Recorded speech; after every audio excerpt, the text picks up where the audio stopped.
Bismillahirrahmanirrahim. Assalamualaikum warahmatullahi ta'ala wabarakatuh. Yang bahagia mengurusi Masjid Syekh Al-Falaq Tuan Haji Derani, Tuan Imam, Tuan Bilal, ahli-ahli jawatan kuasa Masjid Al-Falaq, tuan-tuan yang dikasihi Allah Subhanahu wa taala. Pertamanya, marilah kita panjatkan kesyukuran kepada Allah Subhanahu wa taala kerana dengan limpah izinnya juga dapat kita kumpul di dalam rumah Allah yang serba indah ini. Selawat dan salam buat junjungan besar Nabi Muhammad sallallahu alaihi wasallam dan seluruh ahli keluarga baginda. Allahumma salli ala sayyidina Muhammad wa ala alihi sayyidina Muhammad. Tuan-tuan, sesungguhnya kita bertuah pada petang ini kerana telah dipilih untuk menunaikan fardu Jumaat buat sekian kali. Sesungguhnya negara kita masih berada di dalam pandemik COVID-19, tapi alhamdulillah kita semua telah dipilih oleh Allah Subhanahu wa taala untuk berada di dalam rumah Allah, dan juga pada petang yang bahagia ini selepas solat Jumaat kita di dalam taman-taman syurga, iaitu untuk mendengar sedikit amanat lah ataupun sedikit ucapan daripada saya, insya-Allah untuk kebaikan anak-anak karya kita semua. Solat Jumaat ni solat yang tak boleh qada. Satu-satunya yang Allah wajibkan ke atas orang lelaki yang tak boleh qada. Dia tak boleh qada pada waktu asar malam. Jadi kita bertuah berada pada tengah hari. Saya dan seluruh warga IPD Baling pertamanya mengucapkan banyak terima kasih kerana telah menjemput saya dan pegawai-pegawai saya untuk bersama-sama dengan tuan-tuan.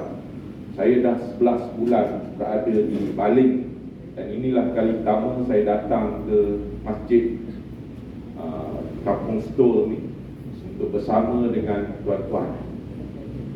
Dah banyak masjid saya pergi untuk solat Jumaat dan lain-lain solat, tapi alhamdulillah Allah telah memilih dan telah menunjukkan jalannya untuk saya sampai ke masjid ini pada hari ini.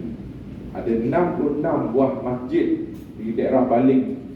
Kalau satu minggu satu masjid saya pergi untuk solat Jumaat, saya mengambil masa 1 tahun 4 bulan 2 minggu untuk menyelesaikan 66 buah masjid. So 11 bulan tu makna tak terlewat lah. Masjid ni dipilih, bukannya dah 2 tahun. Tuan-tuan yang dirahmati Allah, ada beberapa perkara yang saya nak bercakap pada hari ini, dan untuk mengambil kesempatan, saya tak nak ambil masa lama. Saya minta dengan Tuan Haji tadi kalau boleh sampai solat asar. Dia kata lah 40 nasi tak makannya. Okey lah, 15 minit mula daripada sekarang. Dan tadi tak haji. Mula daripada sekarang 15 minit. Tapi main bola sepak pun dia ada extra time. Lagi tak masuk gol, lagi tu pengadil tak tiup bising. Macam mana JDT lawan Kedah malam lah. Tapi tak masuk lah, kena tiup juga. So tuan-tuan, perkara yang pertama yang saya nak sentuh berkenaan dengan penyakit lah, yang kita dah dengar 2 tahun dah. Tapi kita kena peringat. Pasal Allah Ta'ala suruh kita peringat dalam surah Al-Asr. Pesan memesan, ingat mengingati. Jadi kita kena peringat. So apa yang saya nak ingat, walaupun ada kelonggaran yang telah diberikan oleh kerajaan, tetapi kita jangan bersikap alpa. Jangan bersikap lupa diri, ataupun kita dah rasa selesa dengan apa yang ada pada hari ini. Kerana penyakit ini tidak berhenti lagi. Setiap hari di daerah Baling average 20 ke 30 orang dijangkiti. Dan setiap hari 2 ke 3 orang meninggal dunia kerana penyakit ini di daerah Balik. Kalau nak ikut OCS saya ni, boleh kata setiap hari ke hospital, Land Rover saya ni setiap hari mengangkut jenazah-jenazah ke hospital akibat daripada kematian yang kita syaki sebagai COVID-19. Dan saya percaya ada di kalangan tuan-tuan yang kehilangan saudara mara akibat daripada penyakit ini. Al-Fatihah, kita ucapkan sedekahkan kepada mereka yang telah mendahului kita. Tuan-tuan yang dirahmati Allah, sesungguhnya keamanan yang kita kecapi pada hari ini bukan terletak kepada bahu pasukan keselamatan semata-mata. Kita PDRM, kita ATM tidak akan menang dalam keamanan yang kita capai kalau masyarakat tidak bersama-sama dengan kita. Yakinlah, sesungguhnya keamanan, kemakmuran negara kita, kenikmatan yang kita dapat daripada hasil daripada perjuangan kita yang panjang sehingga ke hari ini adalah kebersamaan kita untuk mencapai kemenangan. Dan hasil daripada segala titik peluh tuan-tuan untuk menikmati keamanan. Jadi saya menyeru pada tuan-tuan, hiduplah bermasyarakat, selalulah mengambil berat terhadap masyarakat ataupun orang-orang di sekeliling kita. Orang kata tak elok jaga tepi kain orang, tapi Al-Quran, Rasulullah menggalakkan kita untuk jaga tepi kain orang. Mana kata peribahasa tu tak betul kan? Jangan jaga tepi kain orang. Kita kena jaga tepi kain orang untuk mencegah kemungkaran kan? Sesuai dengan hadis Rasulullah sallallahu alaihi wasallam daripada Sa'id Al-Khudri, barang siapa di antara kamu melihat kemungkaran, sekiranya dia berkuasa, hendaklah dia cegah dengan tangan. So kami polis, kami ada kuasa, kami boleh tangkap lah kan? Cegah dengan tangan, boleh tembak pun kalau dulu boleh tembak sekarang ni kurang sikit lah Tapi kalau kurang daripada tu, cegahlah dengan perkataan, dengan mulut. Makna kita menegur. Paling mudah sekarang, tulislah, sampaikan maklumat pada orang yang mempunyai tangan. Dan serendah-rendah iman seseorang itu, bencilah dengan hati dia. Jangan kita pula tumpang semangkuk, tumpang sekaki untuk bersama-sama melakukan kemungkaran tersebut. Hadis riwayat Muslim. Tuan-tuan, saya nak baca statistik. Saya bawa statistik ni. Saya tengok Mukim Siung ni selama 11 bulan saya berada di sini, ada 2-3 isu. Isu yang paling besar bagi saya di sini adalah isu untuk keseluruhan daerah Baling lah. Saya cakap daerah Baling, isu darat.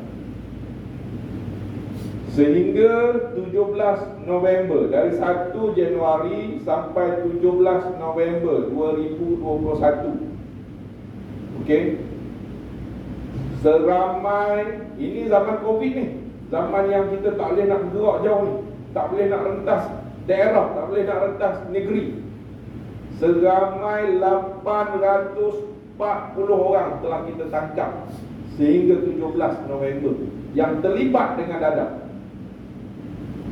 Untuk seluruh daerah Baling, saya nak cakap daerah Baling, daripada jumlah itu 840 orang yang kita tangkap, 55 orang Jika sabit kesalahan, ke tali gantung.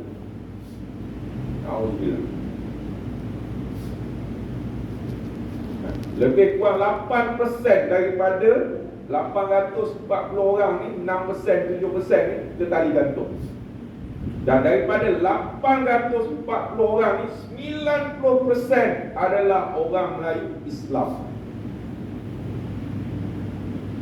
Padahal Wahab agama kita, Allah Ta'ala telah berfirman dalam surah Al-Maidah yang telah mengharamkan perkara-perkara yang memabukkan. Ayat 91, 92, tak silap saya. Rasulullah SAW pun telah bersabda yang mengharamkan arak dan perkara-perkara yang memabukkan. Dan para ulama bersetuju dadah adalah perkara yang termasuk dalam kategori arak, iaitu perkara-perkara yang memabukkan. Kemana hala tuju anak bangsa kita selepas ini? Kemana hala tuju orang Islam selepas ini? Kerana daripada 840 orang yang kita tangkap, lebih daripada 700 orang adalah orang Melayu yang beragama Islam. Dan untuk mungkin siung, saya kurangkan sikit. Untuk mungkin siung, daripada 840 orang, penyumbangnya adalah lebih kurang 70 orang. Makna kata 9% daripada daerah baling yang kita tangkap ni, penyumbang tangkapannya adalah datang daripada mungkin siung. Mungkin siung ni makna anak karya lebih kawasan sini lah. Kampung Setor, Kampung Lalang, Kampung Baru dan sebagainya. Ramai tuan-tuan. Hari ni kalau tuan-tuan celik mata, tuan-tuan naik motor, ronda kampung, tuan-tuan tengok rumah. Tengok rumah kita dulu, jangan tengok rumah orang lain. Lepas tu tengok rumah jiran, tengok rumah jiran lagi, tuan-tuan boleh bilang berapa ramai daripada kalangan penduduk kita yang terlibat dengan najis dadah. Kalau tuan-tuan naik lagi ronda lagi, berapa banyak pot penagih-penagih yang ada di dalam kampung kita ini. Kalau tuan naik lagi motor, tuan-tuan boleh kira berapa ramai yang tuan-tuan jumpa di tepi-tepi jalan, mereka yang terlibat dalam pengedaran dan menagih dadah. Ini di kampung kita tuan-tuan. Tak payah cerita kampung orang lain. Kita PDRM tak boleh sebelah tangan untuk melakukan mencegah kemungkaran. Sebab itulah saya petik daripada hadis tadi, tuan-tuan semua kena bersama-sama dengan pasukan keselamatan. Untuk apa? Untuk keamanan kampung ini. Kerana dadah inilah yang menyebabkan kegiatan jenayah berleluasa di kampung tuan-tuan. Rumah pantang lepah. Betul lah, pantang lepah. Tak tahu cakap utara ke cakap pantai timur, saya tak tahu, lebih kurang lah. Pantang lepah, tak kunci-kunci pun tak lepah juga. Dia balas habis. Tong gas balas, tong racun balah, basikal buruk balah, magak balah, topi geledah balah, tong taik pun mereka balah. Janji boleh jual. So di mana keamanan kampung kita? Kita orang tua-tua Pak Long, Pak Ngah, Pak Teh, ada anak nu duduk di Pulau Pinang, ada anak duduk di Kuala Lumpur, ada anak duduk di Ipoh, ada anak duduk di Sungai Petani, ada anak duduk di Alustar. Ni Pak Long ni, anak telefon, ayah, mailah rumah abang 2 hari, barang 2 hari, kan? Main jalan sini Alustar, lama dah tak tengok menara Alustar, tak makan laksa sekok, ikan sekok. Pak Long cakap apa? Tak mau, tinggal sak kaki kosong rumah.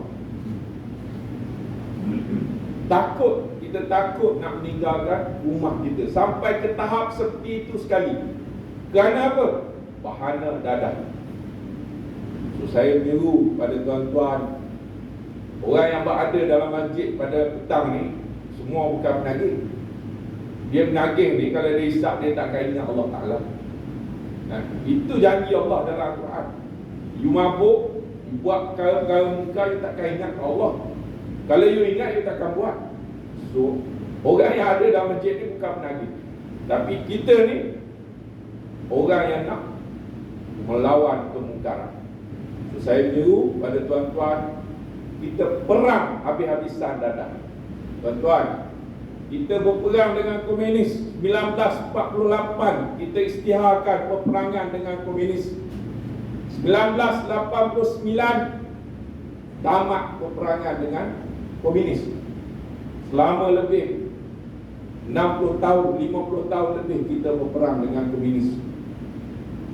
Dadah bekas Perdana Menteri keempat isytiharkan dadah musuh nombor 1 negara pada tahun 1983, anti hari ni. Nak cakap orang putih anti now. Faham tak? Sampai sekarang 2021, 39 tahun, kita masih belum memenangi peperangan dengan dadah. Malah peperangan ini makin hebat, dan kita percaya dia tidak akan ada ke penghujungnya kecuali rakyat kita sendiri yang membenci dadah. So, tuan-tuan, kita dalam perang ni, bukan perang dengan Covid je. Covid dah ada vaksin, dadah 39 tahun kita berperang, belum sampai ke hujung. Malah lebih hebat, musuh kita ni mengeluarkan bermacam-macam dadah. Kalau dulu setakat hisap, sekarang cucuk, pil dan sebagainya. Itu yang pertama. Yang kedua dah, mula ini sampai empat lapak nasi. Yang kedua saya nak cakap berkenaan dengan trafik. Ini yang rutin dah berlaku di tempat kita. Saya duduk sebelah bulan sini, kadang-kadang saya pergilah Ulu Lenggong saja nak tengok tempat air panas, nak pergi minum kopi kelulut dan sebagainya. Saya lalu kadang-kadang, baik tengah hari, petang, malam, saya duduk tengok anak-anak kita. Kaki pun tak sampai tanah, tapi bawa motor. Kalau orang-orang dulu kata laju macam Plesik, tapi Plesik ni saya tak pernah jumpa. Tapi kalau saya jumpa, saya nak tanya, laju mana Plesik bawa? Plesik pun marah.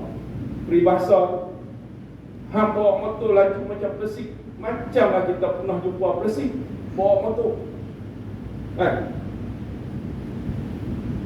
Tuan-tuan, ini anak kita. Kalau bukan anak kita pun, anak jiran kita. Dah lah salah. Umur 12, umur 13, umur 14 bawa motor. Kemarin dulu di Kupang, Tiap, seorang meninggal, umur 17, 13, 14. Kalau panjanglah, mau apa susah sepanjang hayat lah nak jaga. Kalau pendek, 2-3 hari lagi, kita berdoa pada Allah panjangkanlah.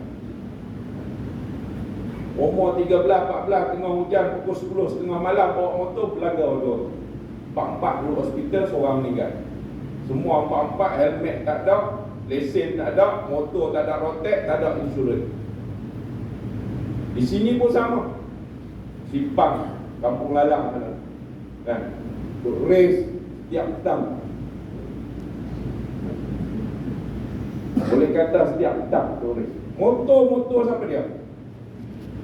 Anak kita umur 13 ni dah ada duit kau beli motor.